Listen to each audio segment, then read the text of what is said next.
Ça, c'est moi. J'ai la chance de vivre ici, entre les massifs de Beldon et de la Chartreuse. Enfin, c'est une chance, sauf ce 12 août 2026. Parce qu'aujourd'hui se passe l'un des événements les plus incroyables que l'on puisse voir dans sa vie, une éclipse solaire.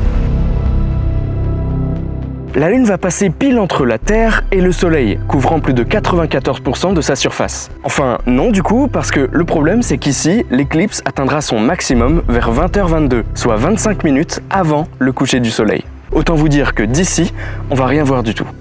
On va donc devoir grimper.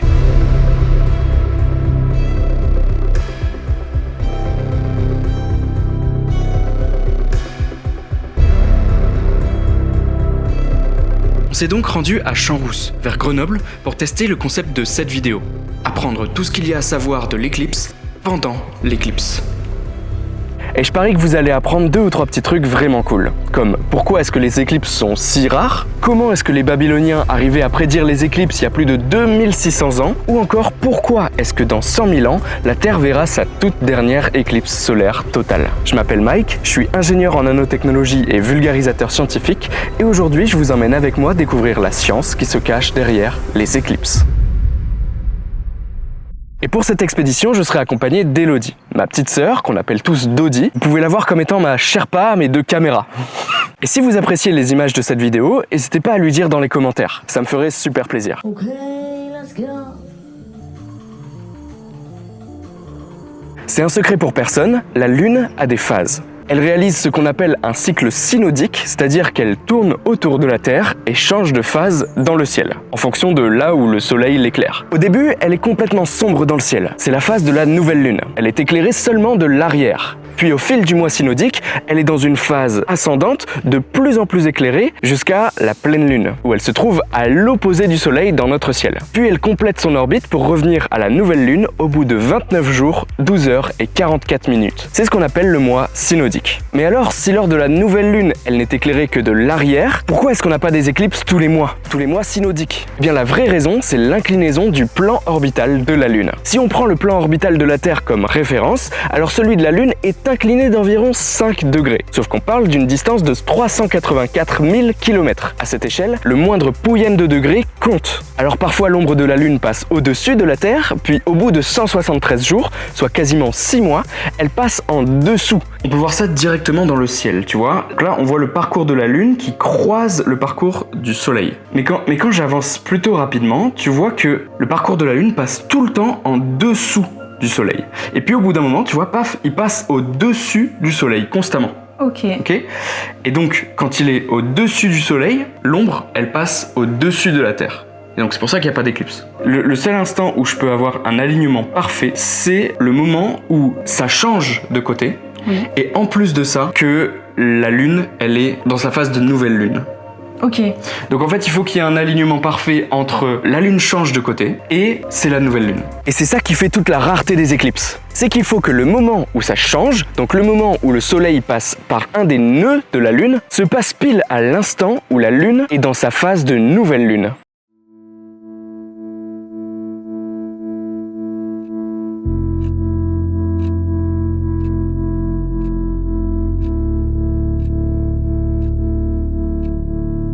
Tu savais qu'il y a plus de 2600 ans, il y avait les Babyloniens qui...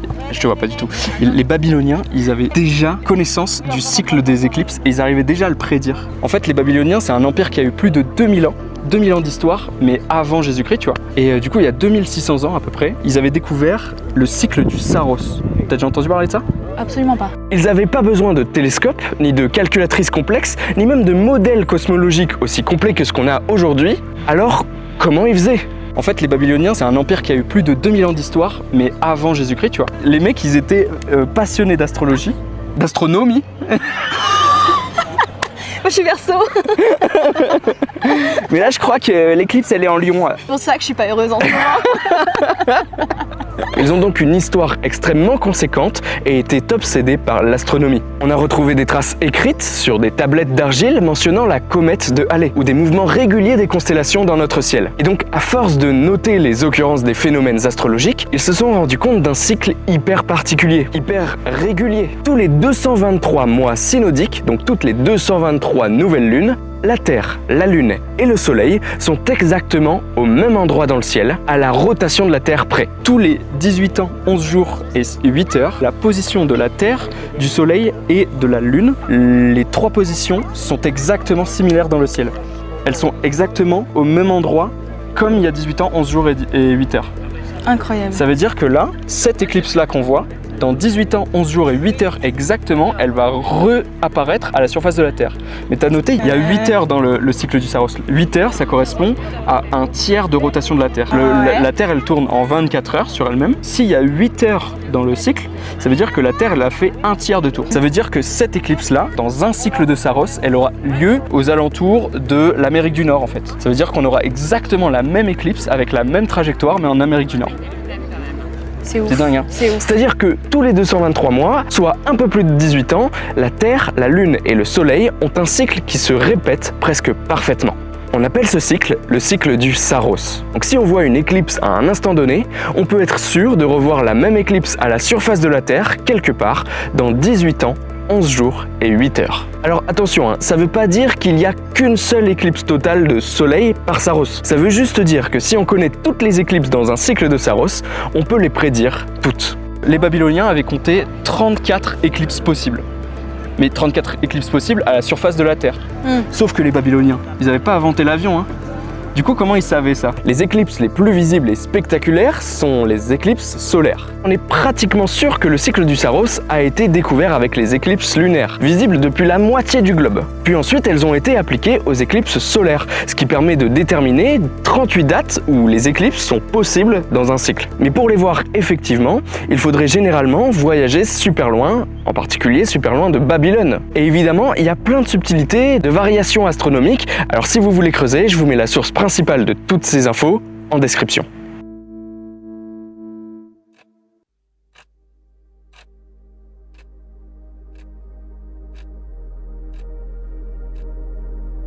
Wouh! Ouah, c'est encore plus fin que quand t'es parti.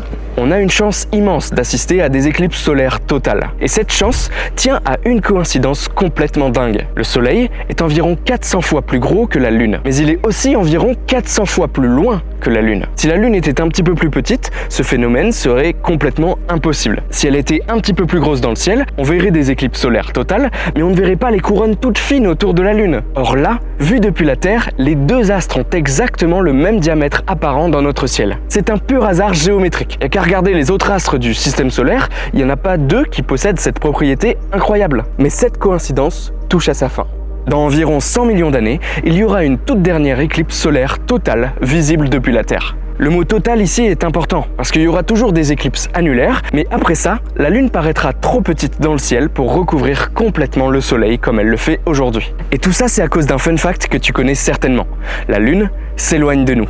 Alors peut-être que tu savais ça, mais est-ce que tu savais comment est-ce qu'on le sait? Et est-ce que tu connais le phénomène qui explique la raison pour laquelle l'orbite de la Lune ressemble plus à une forme hélicoïdale qui s'éloigne de nous plutôt qu'à un cercle? Normalement, sans frottement, quelque chose en orbite autour de la Terre restera toujours à la même altitude. En réalité, il y a toujours des petites poussières ou une infime partie d'atmosphère qui freine les satellites autour de la Terre. Et si on fait rien, les satellites s'écraseraient au bout d'un certain temps. Heureusement, nos ingénieurs ont du talent et ils ont tout prévu. C'est pour ça que de temps en temps, l'ISS doit réaccélérer un tout petit peu pour compenser cette perte de vitesse. Mais ici, la Lune s'éloigne de la Terre. Pour ça, il n'y a qu'une seule explication possible, c'est qu'elle accélère. Alors il est où le moteur? Eh bien, ce qui accélère la Lune, c'est le phénomène des marées. La Lune attire toute la Terre vers elle, mais les océans terrestres se déplacent davantage et créent un bourrelet d'eau dirigé vers la Lune. On parlera des marées plus en détail dans une autre vidéo un jour. Venez pas m'attraper dans les commentaires, là c'est simplifié à mort. Le truc, c'est que la Terre tourne sur elle-même beaucoup plus vite que la Terre ne tourne autour d'elle. Ce bourrelet est donc constamment entraîné en avance par la rotation terrestre. Donc le bourrelet n'est pas pile sous la Lune, il est légèrement en avance de sa position exacte dans le ciel. Ce bourrelet, légèrement décalé, exerce à son tour une attraction gravitationnelle plus importante sur la Lune. Une attraction qui la tire vers l'avant, dans le sens de son orbite. Et une force qui accélère un objet en orbite l'envoie sur une orbite plus haute. Si on met tout ce phénomène sous forme d'équations et de maths, on retrouve la mesure initiale, la Lune recule d'environ 3,8 cm chaque année. Ce même type d'effet de marée a déjà façonné la Lune elle-même, mais dans le sens inverse cette fois.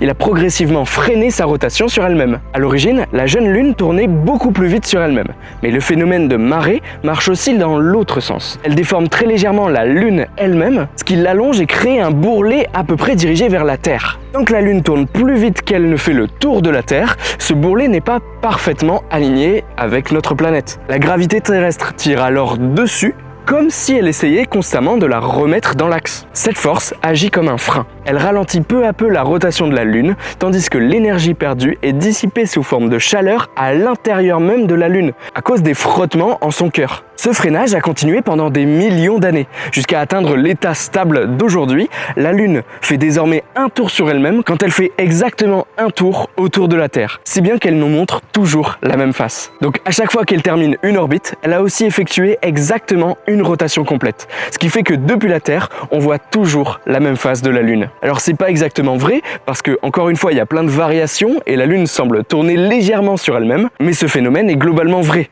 Tu verras jamais l'autre face de la Lune, à moins que tu ne deviennes astronaute. Alors à ce stade, on peut se poser une question. La distance Terre-Lune varie entre 356 000 et 400 000 km. Alors comment est-ce qu'on peut prétendre mesurer un déplacement de seulement 3,8 cm par an sur de telles distances? Et pourtant on l'a fait, avec un laser et des réflecteurs laser qu'on a déposés sur la surface de la Lune, grâce aux missions Apollo. Ce sont littéralement des miroirs, mais légèrement modifiés. Parce que si on avait juste posé un miroir sur le sol, il faudrait qu'il soit perpendiculaire pile poil au rayon de laser pour que celui-ci nous revienne et qu'on puisse faire une mesure un peu fiable. La moindre variation d'angle nous empêcherait complètement de mesurer quoi que ce soit. Ces miroirs réflecteurs sont donc construits en coins de cubes. 3 faces parfaitement perpendiculaires entre elles, comme l'intérieur d'un coin d'un cube. La propriété géométrique de cet objet, c'est que, quel que soit l'angle sur lequel un rayon lumineux arrive, il en ressort exactement dans la même direction d'où il est venu. Tu peux d'ailleurs faire le test chez toi, avec une balle rebondissante. Si tu la lances vers le sol, il n'y a qu'une seule direction qui est inversée au moment du rebond. Si tu la lances contre le sol puis contre un mur, cette fois il y a 2 directions inversées.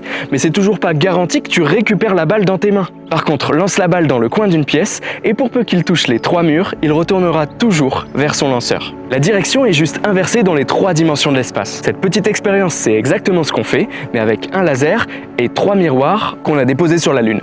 Depuis la Terre, on envoie donc une impulsion laser vers ce réflecteur et on chronomètre le temps qu'elle met à faire l'aller-retour. En connaissant la vitesse de la lumière, ce temps de trajet donne directement la distance avec une précision de l'ordre du millimètre. C'est cette technique, la télémétrie laser lunaire, répétée depuis plus de 50 ans, qui a permis de mesurer cet éloignement progressif de 3,8 cm par an. Et qui me fait dire aujourd'hui qu'on a énormément de chances de tomber pile dans la période où les éclipses totales sont encore possibles.